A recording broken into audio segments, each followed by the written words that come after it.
Jamaah. Oh jamaah. Alhamdulillah. Mana tepuk tangannya jadi Jatinangor. Masya Allah. Terima kasih banyak dan juga jamaah Islam itu dan di rumah yang selalu setia menyaksikan Islam itu Indah. Masih di tema kita pagi hari ini. Rugi banget orang ini tertolak surga. Nauzubillah summa nauzubillah ya. Sekarang kita lanjut lagi sebelum kita mendengarkan tausiah guru-guru kita. Kita lihat lagi sebuah video tayangan ketika marah tapi masih perhatian. Siapa sih? Coba kita intip di videonya. Ini dia. Tepuk tangan dong Bu. Masya Allah ya. Ibu kalau lagi marahan sama suami begitu juga kan Bu? Enggak mau makan, kalau ibu ditawarin mau makan, enggak. Enggak enak gitu, belum juga dicobain udah enggak enak duluan. Ya. Tapi ini dia nih, Masya Allah luar biasa pelajaran buat kita yang kita ambil. Ya bicara masalah tentang orang manusia ini enggak ada yang luput dari salah. Ada yang salah, ada yang harusnya memaafkan. Tapi pertanyaannya apabila ada orang yang salah udah minta maaf terus enggak dimaafkan. Apa katanya orang yang tidak memaafkan ini adalah ciri-ciri orang yang tidak bisa masuk surganya Allah Ustaz Syam. Wah berat nih. Mohon izin silakan penjelasannya. Tepuk tangan buat Ustaz Syam. Bismillahirrahmanirrahim. Tabi guru kami Ustaz Maulana Habib Utsman Mas Fadli serta guru-guru kami yang dimuliakan Allah Subhanahu wa taala Al-Qur'an surah Ali Imran ayat 134. A'udzu billahi minasy syaithanir rajim. الذين ينفقون في السراء والضراء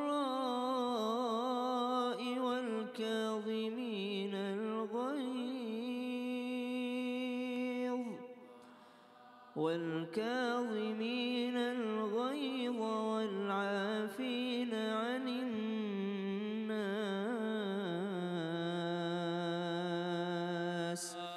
والله يحب المحسنين.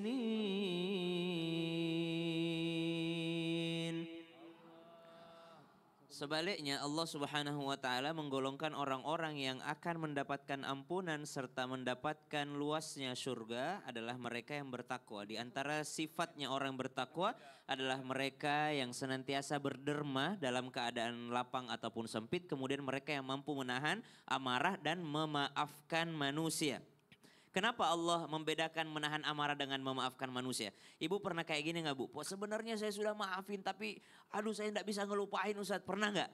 Saya nggak bisa ngelupain salahnya, subhanallah. Kata ulama, orang yang mengaku memaafkan tapi tidak bisa melupakan ataupun menghapus kesalahan orang dalam hatinya, itu belum termasuk memaafkan tapi baru menahan amarah, subhanallah. Kenapa? Karena dia masih ada luka di dalam hati tersebut. Sehingga dikatakan memaafkan itu artinya afwa, artinya menghapus. Sehingga memang sudah tidak ada lagi bekas-bekasnya di dalam hati. Apakah orang yang enggan untuk memaafkan kesalahan orang lain, dia adalah orang yang susah atau masuk ke dalam rahmatnya Allah Subhanahu wa taala, sulit untuk mendapatkan surganya Allah Subhanahu wa taala, maka digolongkan juga dalam hadis Nabi SAW yang panjang tadi, ada namimah, ada apa segala macam, termasuk juga orang yang enggan memberi maaf kepada saudaranya yang meminta maaf, al-utul. Maka disebutkan siapa orang ini ya Rasulullah? Maka mereka adalah orang yang enggan memaafkan kesalahan orang lain yang telah meminta maaf dengan setulus hati, mengembalikan seluruh hak,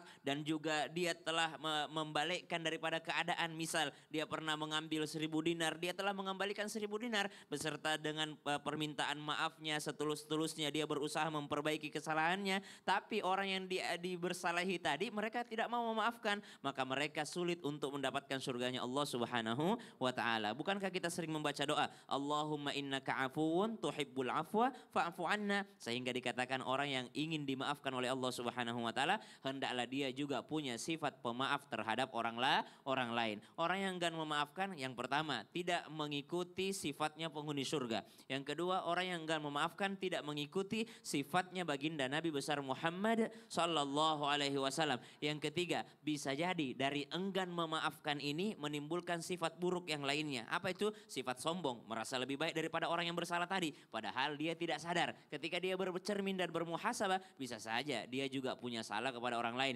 Biasanya yang ngupload ke sosmed itu kan biasanya mengaku terzolimi padahal dia yang zolim. Subhanallah. Aduh kayaknya dia yang terzolimi padahal dia yang sedang menzolimi orang lain. Tiadanya kesadaran diri, tiadanya muhasabah diri biasanya timbul karena berawal dari enggan memaafkan kesalahan orang lain. Lebih bahaya lagi komen di tempat orang yang buruk terus gak minta maaf. Waduh itu lebih parah lagi. Kan kita nggak tahu ternyata dibaca. Wah, makasih banyak Ustadz Syam. Tepuk tangan buat Ustadz Syam. Lanjut Ustadz Maulana, kita kasih kesempatan lagi untuk bertanya sama jamaah ya. Tapi sebelumnya kita kembali dulu nih ke segmennya Ustadz bertanya, kami menjawab. Nah supaya adil Mas Fadli, tadi kan di sebelah kiri aku udah tanya. Nah aku mau tanya di sisi kanan. Ibu. Yang atas, boleh. Silakan berdiri Bu, perkenalkan dirinya. Silakan perkenalan namanya. Assalamualaikum warahmatullahi ta'ala wabarakatuh. Waalaikumsalam warahmatullahi wabarakatuh. Perkenalkan nama saya Ibu Mimin dari Majelis Taklim Al-Hidayah, Kecamatan Jatinangor, Kabupaten Sumedang. Tepuk tangan buat Ibu Mimin. Ibu Mimin, saya mau nanya, Ibu Mimin pernah nggak ngomongin tetangga atau saudara? Kadang sih. Kadang atau selalu? Kadang sih Pak Ustadz. Oh kadang. Kenapa? Kalau lagi nyebelin aja diomongin. Kalau lagi enggak diomongin juga. Diomongin juga. Makanya sering-sering nonton sinetron Samawa. Oh ya Allah. Mending itu yang diomongin. Oh gitu ya. Daripada orang lain diomongin. Tapi ngejelekin orang yang dalam situ juga sama aja berarti ya. Ustadz Maulana dong, makasih Ibu Mimin. Wassalamualaikum warahmatullahi ta'ala wabarakatuh. Waalaikumsalam warahmatullahi wabarakatuh. Tepuk tangan buat Ibu Mimin. Silakan dijawab Ustadz Maulana. Izin Habib dan Ustaz Sam. Masya Allah tabarakallah. Hati-hati, ternyata ada orang tertolak masuk surga. Siapa yang ditolak masuk surga? Kata Nabi adalah az-zanim. Siapa itu zanim? Penggunjing, orang yang suka duduk-duduk. Lalu disebutkan di sini duduk-duduk di pinggir jalan. Ya, kenapa? Dia ngomongin orang. Maka Rasulullah SAW ditanya, siapakah az-zanim itu? Az-zanim itu kata Nabi adalah orang yang dilahirkan dari perzinahan yang suka duduk di tepi jalan guna menggunjing orang. Contoh gini, ternyata dia itu mohon maaf ya. Bisa jadi orang yang kau gunjingin itu sudah bertobat. Sementara engkau masih berdosa. Hati-hati ya, kalau dosa kepada Allah bisa jadi sudah diampuni karena dia sudah bertobat. Tapi orang yang menggunjing itu berdosanya kepada siapa? Kepada temannya. Maka tidak akan mungkin bisa diampuni dosanya sebelum dia minta maaf dulu sama orang yang digunjingi. Makanya diibaratkan orang yang menggunjingi orang diibaratkan sama dengan memakan bangkai. Memakan bangkai manusia. Tahu nggak bangkai manusia? Orang mati yang diomongin. Kenapa yang diibaratkan orang mati? Karena yang diomongin ini tidak bisa membela diri. Karena dia tidak tahu kalau lagi diomongin. Betul. Dan ini adalah bentuk kemungkaran keburukan yang luar biasa. Karena berefek pada dirinya. Hati-hati ketika kita berdosa kepada manusia, nanti bisa jadi amal ibadah kita habis semua. Kenapa? Salatnya, hajinya diambil, dikasih kepada orang yang dia omongin. Udahlah, berhentilah ngomongin orang. Karena kenapa? Bisa jadi dia sudah diampuni, sementara engkau ia mengomongkan orang, belum diampuni dosa. Kata Allah, engkau kan berdosanya kepada hambaku. Minta maaf dulu, baru bertobat. Apa artinya maaf? Maaf artinya mengembalikan perasaan orang, membersihkan nama baik orang, yaitu sehingga kita termasuk orang yang penggunjing. Menggunjing itu tidak mungkin menggunjing pada diri sendiri, tapi pasti melibatkan orang lain. Contohnya menggunjing gimana tadi ngomongnya? Cocok banget sih, cocok banget sering ya. Tepuk tangan sama Ustadz Maulana, makasih banyak. Iya, cocok banget ekspresinya. Oke, kita lanjut lagi, waktunya kita memberikan kesempatan kembali kepada jamaah yang ada di studio mewakili di rumah untuk bertanya sama guru-guru kita. Tapi sebelumnya kita kembali dulu ke segmen Tanya Dong Ustadz. Kami semua tanya dong Ustadz. Oke, yang bertanya boleh silakan angkat tangannya. Yang sini deh, yang kerudungnya agak berbeda nih, boleh. Iya, beda sendiri. Silakan Ibu, perkenalkan dirinya. Assalamualaikum warahmatullahi taala wabarakatuh. Waalaikumsalam Nama warahmatullahi saya wabarakatuh. Ibu Ida Siti dari Al Hidayah Jatinangor Kabupaten Sumedang. Tepuk tangan buat Ibu Ida. Saya mau bertanya kepada Bapak Ustadz Sam. Ustadz Syam boleh. Bagaimana katanya kalau anak yang durhaka kepada orang tua tidak ada ampunan dari Allah dan ditolak dari surga. Yang saya akan tanyakan, bagaimana kalau anak itu sesudah minta maaf? Sekian. Wassalamualaikum warahmatullahi taala wabarakatuh. Waalaikumsalam warahmatullahi wabarakatuh. Tepuk tangan sekali lagi buat Ibu Ida. Bagus banget pertanyaan. Silakan dijawab Ustadz Syam. Baik, selanjutnya yang jauh dari rahmatnya Allah Subhanahu wa taala, jauh dari ridhonya Allah Subhanahu wa taala adalah al-aq liwalidayh, mereka yang durhaka terhadap orang tua, subhanallah. Sehingga jangankan tertolak surga, Nabi SAW mengingatkan ragima anf, sungguh celaka seorang anak yang mendapati kedua orang tuanya berusia senja atau salah satu di antara orang tuanya berusia senja, lalu tidak mampu menjadikan orang tuanya ini jalur dia VIP masuk surga. Artinya mengabaikan orang tua saja itu sudah tidak masuk surga, subhanallah. Apalagi sampai menyakiti perasaan orang tua atau al-uquq atau al-aq, yakni durhaka terhadap orang tua. Sehingga dikatakan ada beberapa golongan anak. Ada satu anak namanya anak yang memang anak yang berbakti, anak soleh. Siapa anak soleh itu? Anak yang baik kepada orang tuanya ketika orang tuanya masih hidup dan terus baik kepada orang tuanya meskipun orang tuanya sudah meninggal dunia. Ketika orang tuanya masih hidup, semua kebutuhan orang tuanya dia berusaha dengan semaksimal mungkin. Ketika orang tuanya sudah wafat, dia juga semaksimal mungkin mendoakan orang tuanya. Ini namanya anak soleh. Ada anak namanya birrul walidain, berbakti sama orang tua. Yang mana itu? Ketika hidup orang tuanya kurang baik sama orang tuanya. Suka bikin salah sama orang tuanya sering sakit hati sama dia. Tapi ketika wafat orang tuanya dia menangis terus, dia menyesali perbuatannya. Sehingga dia katakan, dahulu saya kurang berbakti sama orang tuaku. Tapi sekarang ketika orang tuaku wafat, aku tidak mau kalah sama saudara-saudaraku. Aku yang paling banyak mendoakan orang tuaku. Dia yang paling rajin ke kuburan orang tuanya. Dia yang paling rajin sedekah atas nama orang tuanya. Bahkan ketika dia berangkat umroh, dia umroh wajib pertama, setelah itu langsung dia umrohkan orang tuanya sudah wafat. Maka ini namanya anak yang baik, subhanallah. Kenapa? Kebaikannya diukur setelah wafat orang tuanya. Ada anak yang subhanallah disebut anak yang durhaka. Mana anak durhaka itu? Baik kepada orang tuanya ketika orang tuanya masih hidup, tapi ternyata setelah wafat orang tuanya, dia lupa mendoakan orang tua. Tidak pernah mendoakan orang tua, bahkan rebutan warisan sama saudaranya. Padahal baik waktu orang tuanya hidup. Maka ini disebut anak durhaka ini. Karena yang diukur adalah ketika orang tua sudah wafat. Orang tua pasti memaafkan anaknya. Baik dia masih hidup atau sudah wafat. Apalagi setelah wafat nanti anaknya banyak mendoakannya, pasti didoakan, pasti dimaafkan. Masya Allah, terima kasih banyak Ustadz Syam. Sama-sama Fadli. Tepuk tangan buat Ustadz Syam. Begitu ya Ibu Ida. Terima kasih Ibu Ida, pertanyaannya bagus banget. Nanti sebelum kita lanjutkan lagi, kita kasih kesempatan jamaah untuk bertanya ya. Kita saksikan terlebih dahulu yang satu ini.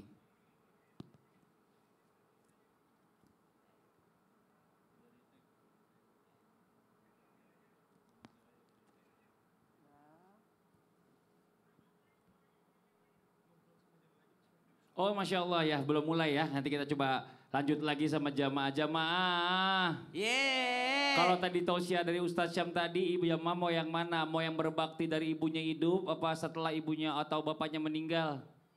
Dua-duanya Mau dong. yang dua-duanya dong Bu. Setelah meninggal aja jangan. Setelah hidup aja jangan. Kalau bisa dua-duanya. Pada saat mereka masih ada kita berbakti. Mereka udah nggak ada tetap kita juga berbakti sama orang tua dengan cara mendoakan. Dan juga bersedekah atas nama orang tua. Orang tua. Seberapa sering Bu sedekah atas nama orang tua? Oh, Oke, sebelum kita lanjut lagi. Kita lihat dulu tayangan yang berikut ini.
Masya Allah, Alhamdulillah kita lanjut lagi ya. Sekarang waktu kita memberikan kesempatan kembali kepada jamaah yang mau bertanya. Boleh silakan angkat tangannya. Yang sebelah sini dong. Oh yang ini nih, yang serius banget Ibu. Udah tegang aja belum nanya.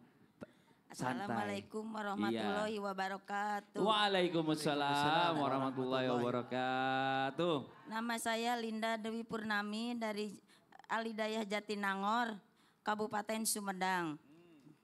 Tanya dong Ustadz. Tepuk tangan buat Ibu Lindanya. Mana teman-temannya, Masya Allah. Silakan Ibu Linda. Saya mau bertanya pada Ustadz Habib Usman. Boleh, Apakah Usman. benar orang yang berzina sekalipun sudah merasa bersalah dan bertaubat tetap akan tertolak masuk surga ya Habib?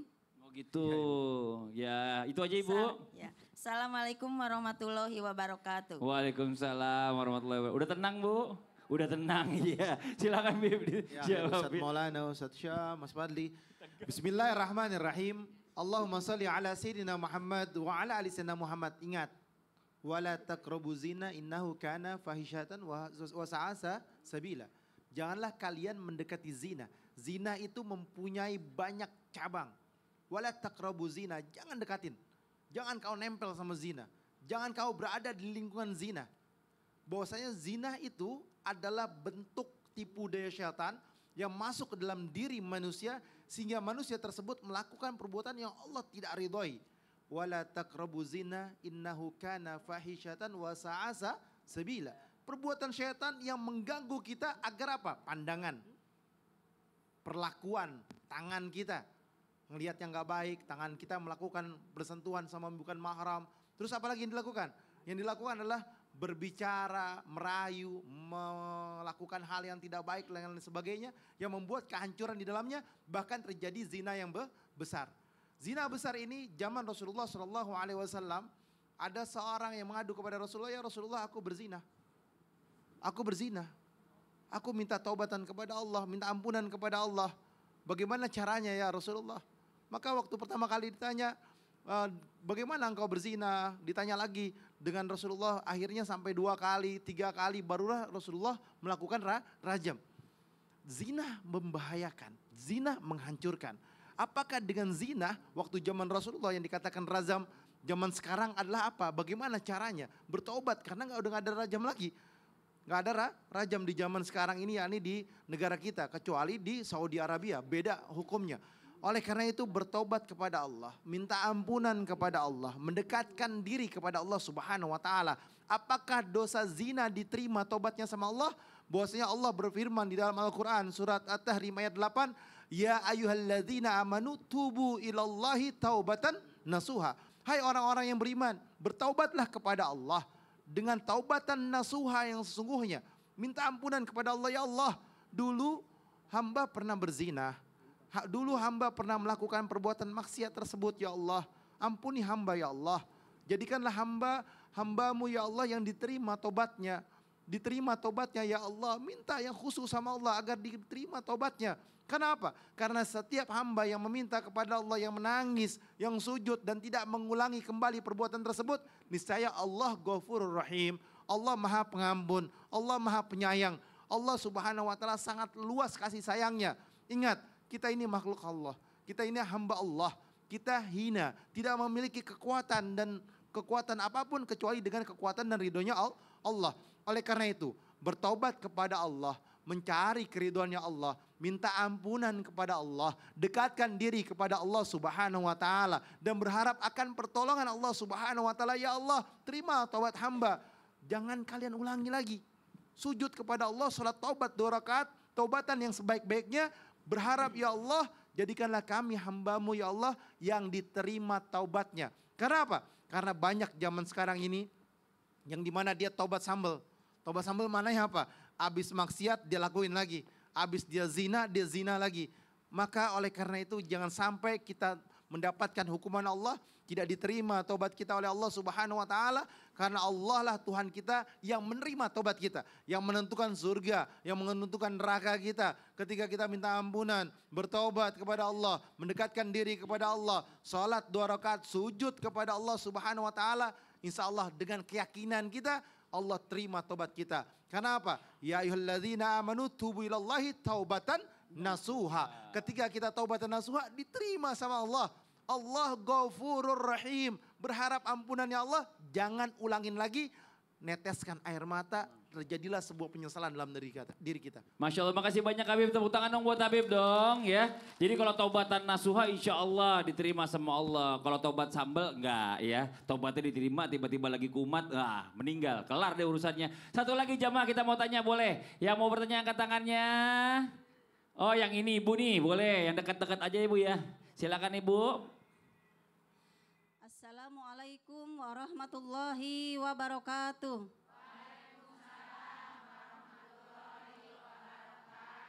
Perkenalkan nama saya Yani Haryani dari Majelis Taklim Al-Hidayah Kecamatan Jatinangor Kabupaten Sumedang.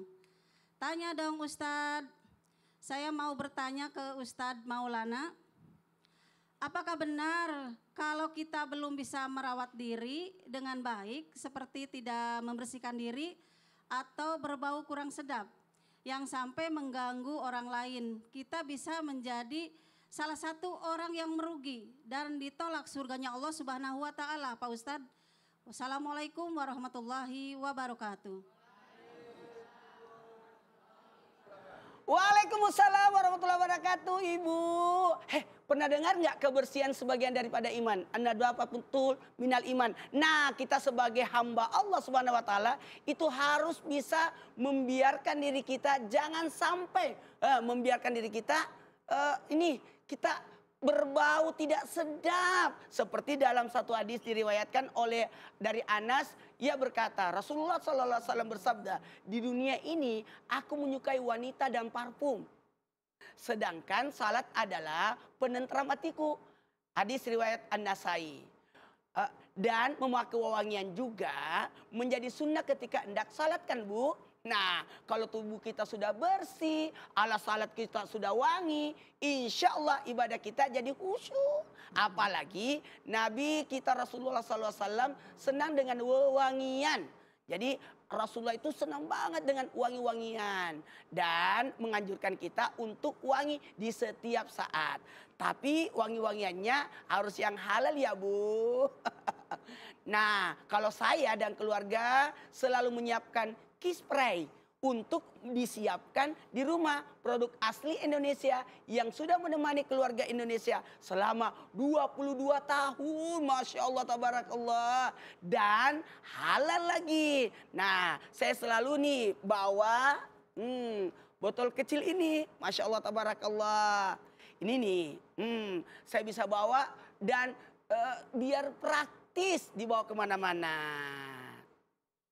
Nah, jadi kalau mau sholat dimanapun, kapanpun, tinggal aku semprotin deh. Masya Allah, Tabarakallah. Ustadz, Afwan nih mau nanya, penasaran soalnya nih ya, kan kalau spray itu aku juga pakai, tapi biasanya untuk mensetrika baju di rumah. Nah kok ini untuk wangi-wangian gitu gimana? Jadi buat wangi-wangian bisa untuk semprot alat sholat, emang bisa gitu Ustadz? Insya Allah bisa, karena spray itu halal dan spray juga memiliki formula anti kuman, antibakteri dan juga anti bau apek. Aku coba contohkan ya. Nih Masya Allah, Tabarakallah. Nih bisa dicontohin, yang di rumah juga bisa lihat nih. Supaya enak salatnya, ibadahnya. Nih bismillahirrahmanirrahim. Nih caranya ya. Udah bisa dipraktekkan. Nih enak banget baunya. Masya Allah, Tabarakallah. Wah, kalau sudah wangi begini saat sujud dalam salat kan hidung menjadi salah satu anggota tubuh yang harus menempel kan? Nih. Yang harus menempel pada sajadah nih.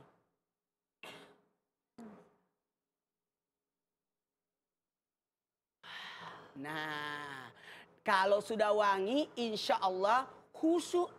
Dan berdoa juga lebih nyaman. Karena ketika kita sujud seperti ini tadi yang saya sudah contohkan. Sedang kita, kan kalau kita sujud seperti sedang kiss. Dan kemudian pray. Jadi pas banget kan. Cocok kan dengan namanya kiss pray. Masya Allah. Masya Allah, Tabarakallah. Nah, ini kamu coba dulu nih kiss pray-nya nih aku kasih ya. Nih Masya Allah, Tabarakallah. Coba dulu ya Ustadz. Iya. Soalnya nih ya, kalau di perempuan itu kan kita paling cepat tuh bau apek, terutama di bagian kepala. Mungkin itu karena biasanya kan kita berwudu, basah-basah langsung pakai mukena, jadi lembab dan cenderung bau apek.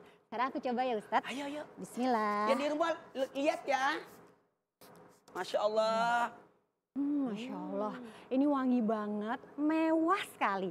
Makin percaya diri deh ketemu Allah. Masya Allah, tabarakallah. Alhamdulillah kalau menghadap ke bos aja, kita kan harus rapi dan wangi.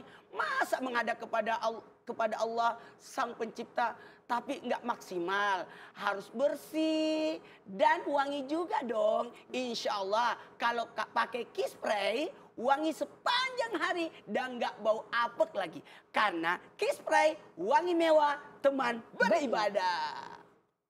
Nah, jamaah yang di rumah jangan kemana-mana ya. Kita akan lanjutkan nih tema kita hari ini. Aduh, orang yang tertolak masuk surga. Jangan kemana-mana, jamaah. Alhamdulillah. Aduh, aku kasih teman. Ini enak banget, praktis.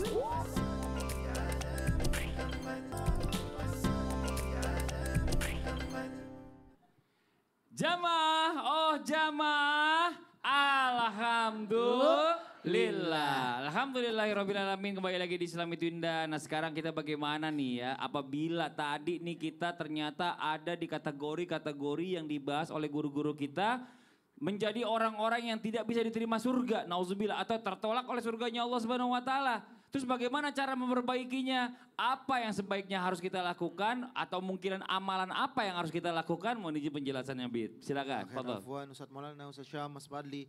Bismillahirrahmanirrahim. Allahumma salli ala sayyidina Muhammad wa ala ali sayyidina Muhammad. Ingat, ketika kita melakukan perbuatan yang Allah tidak ridhoi, bermaksiat, berlakukan perbuatan dosa dan lain sebagainya yang dijelaskan oleh guru-guru kita, bahwasanya apa? Bahwasanya kita bertobat kepada Allah dengan sebaik-baiknya taubat. Beristighfar, minta ampunan kepada Allah. Astaghfirullahalazim. Astaghfirullahalazim. Alladzi la ilaha illa huwal hayyul qayyum wa atubu ilaih taubatan nasuha.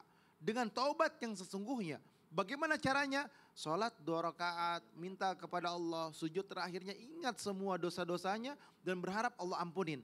Dan setelah itu janganlah kalian mengulangi lagi perbuatan tersebut dan kembali kepada Allah dan berada dalam jalan ridhonya Allah. Jauhilah teman-teman yang dimana dulunya melakukan perbuatan maksiat tersebut, atau teman-teman kita yang masih berada dalam lingkungan yang tidak baik, jangan kalian dekati. Teman-teman dulu yang ngajakin barang, yang teman-teman dulu ngajakin minum, khamar, judi, maksiat dan lain sebagainya, tinggalkan. Kembali dalam pergaulan yang baru, berada dalam lingkungan yang baru, dalam perkumpulan yang baru, carilah teman-teman yang hijrah, sehingga apa? Berada dalam hijrah yang sesungguhnya. Oleh karena itu, bertaubat kepada Allah, meminta ampunan kepada Allah, bukan hanya daripada taubat nasuha, melainkan dia mempelajari ilmu agamanya Allah Subhanahu wa taala. Bahwasanya apa? Aliman au muta'allim, orang yang belajar ilmu atau mengajarkan ilmu, dia adalah manusia yang dekat kepada Allah Subhanahu wa taala, dekat dengan Allah, mendekatkan diri kepada Allah, hadir ke majlis ta'lim, salat 5 waktu jangan tinggal. Karena apa? Inna salata tanha 'anil fahsya'i wal munkar. Salat itu mencegah daripada perbuatan keji dan munkar. Salatlah kamu, dekatkan diri kepada Allah dan jadilah hamba Allah yang bertakwa, sehingga apa? Allah jaga kita, Allah lindungi kita dan Allah selamatkan kita. Masya Allah, terima kasih banyak Habib. Kesimpulan singkat dari guru kita Ustadz Maulana. Kesimpulan dari tema kita hari ini, rugi banget orang ini tertolak surga. Ketahuilah surga adalah tempat kita nanti kelak. Karena kita nenek kita, kakek nenek moyang kita dari surga Nabi Adam. Dan kita akan kembali. Innalillahi wa inna ilaihi rajiun. Kembali ke rahmatullah. Artinya kembali ke rahmatullah, kembali ke tempat asal kita, yakni surga. Namun sayangnya karena ada yang tertolak. Kenapa? Karena tidak baik hubungannya kepada Allah dan juga tidak baik hubungannya kepada sesama. Maka sibuklah memperbaiki diri supaya kita baik hubungan kita kepada Allah, begitu pula baik kepada hubungan sesama manusia. Ketahuilah orang-orang yang tertolak untuk masuk ke dalam surga adalah orang-orang yang zalim kepada Allah, zalim kepada diri dan zalim kepada sesama manusia. Maka tugas kita untuk menjalani hidup ini, untuk kembali ke rahmatullah. Makanya ihdinas siratal mustaqim. Tunjukkanlah kami ke jalan yang lurus. Apa itu? Jalan untuk yang diridai oleh Allah. Sehingga keridaan inilah yang menyebabkan kita masuk surga. Bukan amal, bukan pahala, tapi ridhanya Allah. Curilah perhatian Allah, curilah keridhaan Allah. Sehingga kita bisa masuk ke dalam surga. Tidak malah tertolak untuk masuk ke dalam surga. Amin, amin ya rabbal alamin. Masya Allah, terima kasih banyak Ustadz Maulana. Kita berdoa bersama dipimpin guru kita Ustadz Syam. Fadhal Ustadz Syam. Alhamdulillahi Rabbil Alamin. Amin. Allahumma salli ala Sayyidina Muhammadin Nabiyil Ummi wa ala alihi wa sahbihi wa sallim. Amin. Rabbana taqabbal minna innaka antas sami'ul alim. Amin. Wa tub alaina innaka antat tawwabur rahim. Amin. Allahumma ajirna من النار. آمين. اللهم أنت السلام ومنك السلام آمين. وإليك يعود السلام. آمين. فحينا ربنا بالسلام آمين. وأدخلنا الجنة دار السلام. آمين. تباركت ربنا وتعاليت يا ذا الجلال والإكرام. آمين. اللهم إنا نسألك رضاك والجنة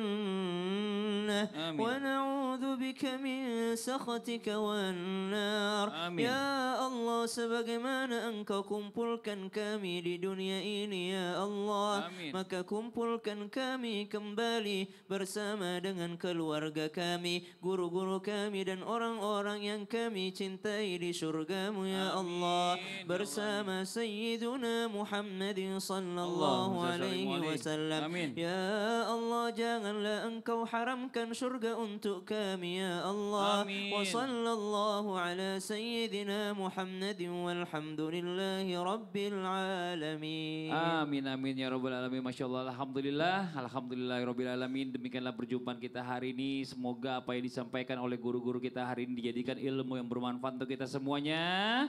Amin. Dan sekali lagi mohon maaf atas segala kekurangan. Wallahu muwaffiq ila aqwamit thoriq. Wassalamualaikum warahmatullahi wabarakatuh. Waalaikumsalam warahmatullahi wabarakatuh.